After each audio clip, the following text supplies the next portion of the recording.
The cold hit me first, sharper than I expected, the kind that gets into your chest before you even register you're standing outside, without your coat properly zipped. I remember staring at the porch light, watching snow swirl through its yellow glow, and thinking this had to be some kind of joke. My father didn't do things like this. He yelled, he lectured, he made you sit through uncomfortable silences at dinner until you apologized for things you didn't think you'd done wrong. But he didn't throw people out. Not really. Not on Christmas Eve.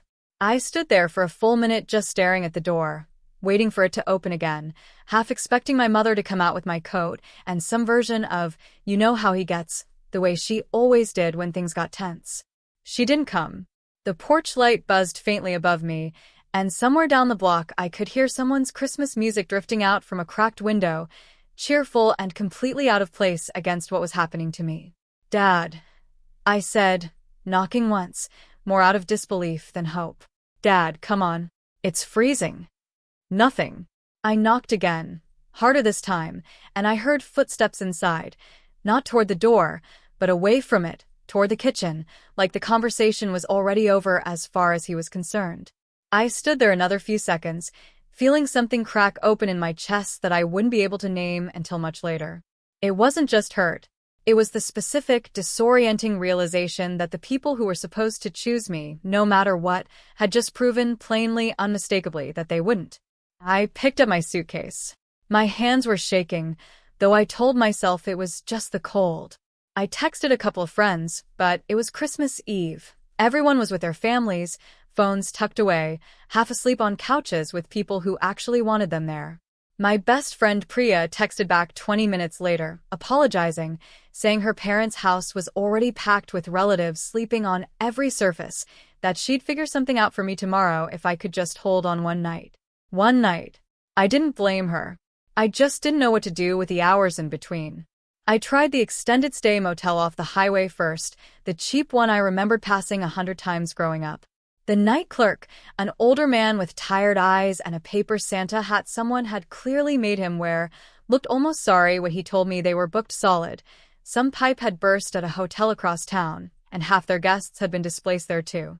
The next closest place wanted $140 for the night, which was more than I had left after paying rent and the last of my textbooks that semester. I sat in my car in that motel parking lot for a long time, engine running for the heat, watching my breath fog up even inside the cabin, trying to think of anywhere else to go. That's when I thought of my grandfather's house. It technically wasn't mine to use. Grandpa Elias had passed almost 2 years earlier, and the house had been sitting in a strange limbo ever since, caught in the kind of slow-moving estate paperwork that nobody in my family had bothered to explain to me in any real detail. My father had mentioned once, dismissively, that the lawyers were sorting it out, in the same tone he used for things he didn't think concerned me. I still had the spare key, though, an old brass one on a frayed shoelace loop, because I'd been the one who watered his ferns and fed his ridiculous, overweight cat, Biscuit, the summer before he died, back when nobody else in the family seemed to have the time. The drive there felt longer than it should have. The roads were mostly empty, everyone else already where they were supposed to be, and my headlights caught the snow coming down in these long diagonal streaks that made the whole world feel like static. I kept replaying the dinner in my head. The exact moment my father's fork hit the plate, the flat, unreadable look on my mother's face, like she'd already decided whose side she was on before I'd even finished my sentence. I hadn't even said it to start a fight.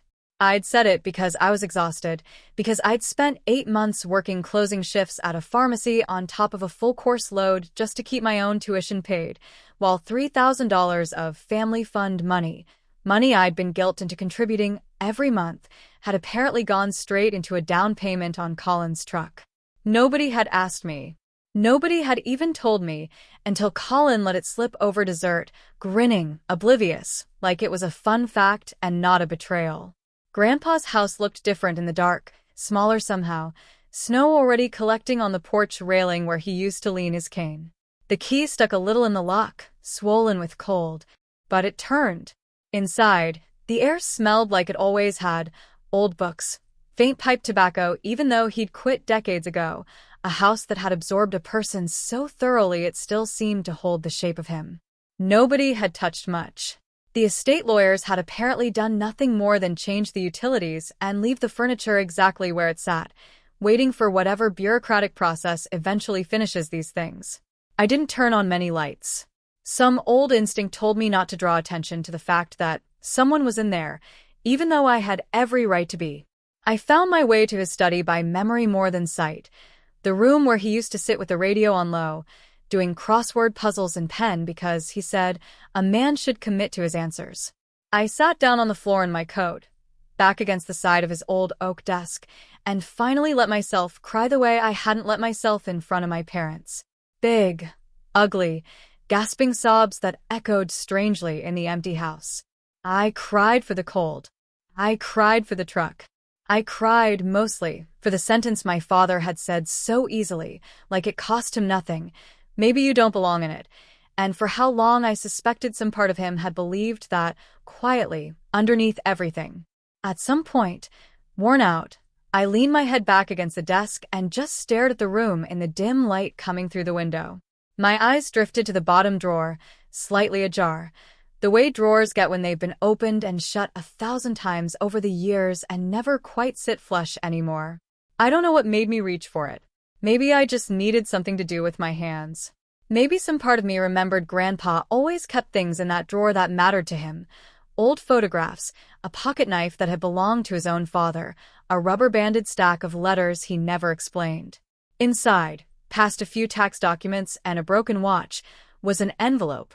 My name was on the front in his handwriting, shakier than I remembered it, the letters leaning like they'd been written slowly, carefully, by someone who wasn't sure how steady his hands would stay. There was a date in the corner. Christmas, the year before he died. I sat there for a long moment just holding it, my heart doing something strange and fast in my chest, before I finally worked my thumb under the flap and opened it. My hands were shaking again, but not from the cold this time. Inside the envelope was a single folded sheet of paper and a crisp $50 bill, the kind you could tell had been tucked away carefully, meant for a specific moment rather than spent. I set the bill down on the desk and unfolded the letter, and even before I read a word, something about seeing his handwriting again. That particular slant, the way his capital letters always looked slightly too formal, like he'd learned penmanship from someone strict, made my throat tighten all over again. My dear girl, it began, and I had to stop and breathe for a second before I could keep going. If you're reading this, it means I never got the chance to give it to you myself, which tells me the doctors were more right than I wanted them to be. I'm sorry for that. I had hoped for one more Christmas, at least, to watch you open something and roll your eyes at an old man's cheap wrapping paper. I want you to know some things, and I want you to know them plainly, because I've spent too much of my life saying things sideways instead of straight, and I don't have the years left to keep doing that. I've watched you for a long time now, longer than you probably realize. I watched you take on jobs before you were old enough to really need to, not because your parents asked, but because you seemed to feel you had to earn your place in that house. I watched your brother get given things without ever being asked to give anything back.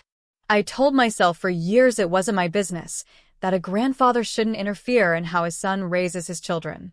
I regret that now. I regret staying quiet more than almost anything else in my life. You are not responsible for holding that family together. You were never supposed to be the glue. You were supposed to be a child, and then a young woman finding her own way, not a pair of hands constantly propping something up that was never yours to prop. I've done something I haven't told your parents about, and I'd like to keep it that way for now, until you're ready, or until you need it, whichever comes first. There's more waiting for you than this $50, though I hope this at least buys you something frivolous, something just for you with no strings on it. Ask my lawyer, Diane Whitfield, when the time feels right. She has instructions. I love you more than I ever found the right words for while I was alive. I hope this letter finds you warm and safe and surrounded by people who see exactly what I see when I look at you. If it doesn't, if something has gone wrong, if you're reading this because you need somewhere to land, then let this house be that place. It always should have been more open to you than it was. Merry Christmas, my girl. All my love, always. Grandpa. I don't know how long I sat there after I finished reading. Long enough that my legs went numb underneath me, long enough that Biscuit's replacement, a stray cat the neighbors had apparently been half-feeding since Grandpa died, who I later learned had taken to slipping in through a gap in the back porch screen, wandered into the study and curled up against my knee like he'd been waiting for someone to come back. I read the letter 3 more times. Each time, that one line hit harder. Let this house be that place. Like he'd known.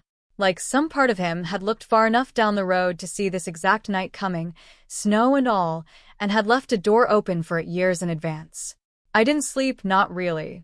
I stayed in that study until the sky outside started to lighten into the pale gray of early Christmas morning.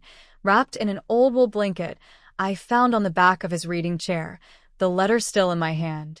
At some point, I must have dozed off sitting up, because I woke disoriented, neck stiff, sunlight coming weakly through the curtains, and for a second I forgot where I was and why.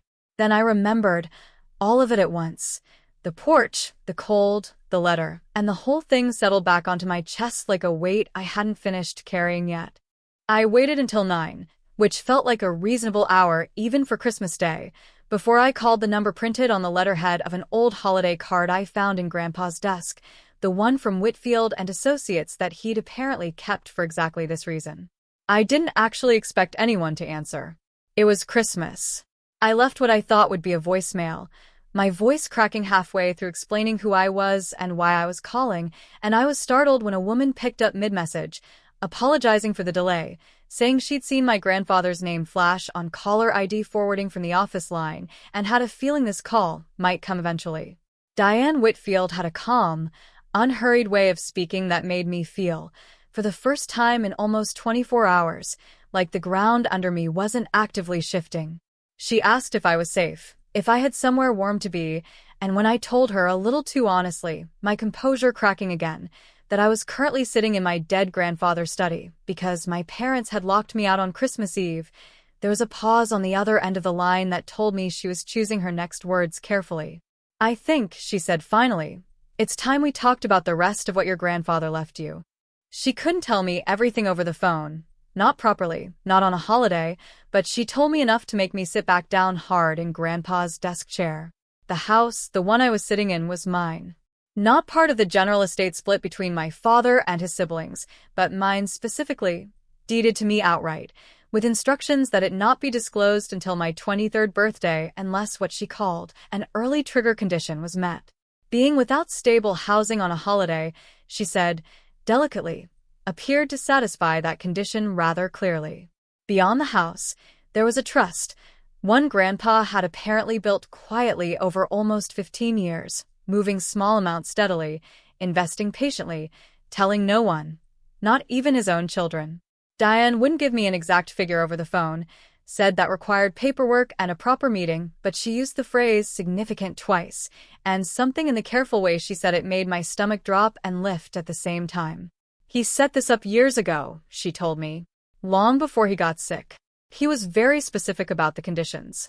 I asked him once why he didn't just leave things evenly split, the way most people do, and he said, she paused, like she was pulling the memory up carefully. He said, some of my grandchildren will always land on their feet. I want to make sure the one who won't doesn't have to worry about that. I cried again after we hung up, but it was a different kind of crying than the night before, something looser, something that didn't hurt the same way going out as it had coming in. I sat in that study for a long time afterward, the $50 bill still on the desk where I'd left it, the letter refolded carefully back into its envelope, and I thought about how strange it was that the worst night of my life and the night everything changed for the better had turned out to be the exact same night, layered on top of each other like two photographs that didn't quite line up until you looked closely enough. I didn't go back to my parents' house that day.